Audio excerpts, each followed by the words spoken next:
Hi, I'm Gary the Water Guy, and I own the water store in Midland, Ontario. Today we're talking about water softeners for cottages. Now, if you have a cottage that's on a well, chances are the water's hard and you're going to need a water softener. But if you're drawing water from a lake, you won't need a water softener. It's quite likely that the water is soft.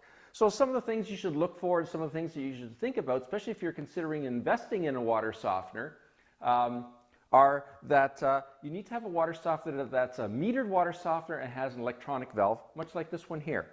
This is a Clack WS1 valve water softener.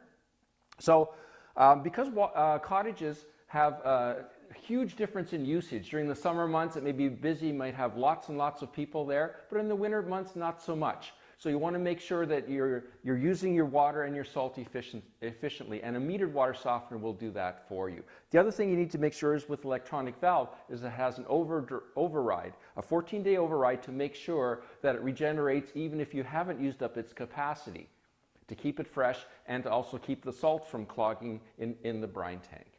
So other things that you should consider is that it has a battery backup like this one here, because there's a lot of power failures in cottage country. But also a water softener like this, all the settings are on a hard drive inside. So even though you have a power failure and it goes beyond the battery backup range that this has, all you need to do is reset the current time. Very, very simple with this water softener. All the other settings are on a hard drive in here permanently, so you don't need to worry about those. The other thing is, some people shut off their water when they leave their cottage for extended periods of time. And so what you need to do is the water softener will not regenerate if the water is shut off. So what you need to do is when you get back to the cottage, you turn the water back on, press the regen button, hold it down for 5 seconds, it'll regenerate itself, and then you're good to go from there. If you do that every 2 or 3 weeks, it'll keep the water softener working great and very, very efficiently. So one of the other things you need to think about with a water softener at your cottage is how much salt you put in the brine tank. During the summer months when there's lots of people there, you can keep the brine tank full of salt, okay?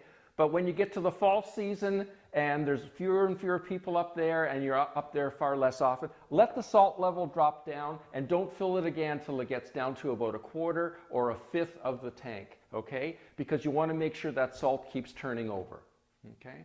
So those are some of the things you should think about in terms of a water softener for your cottage. If you like what you saw today, please subscribe to my YouTube channel, or you can check out my website at www.thewaterstoremidland.com. And again, I'm Gary the Water Guy from the Water Store in Midland, Ontario. Thanks for watching.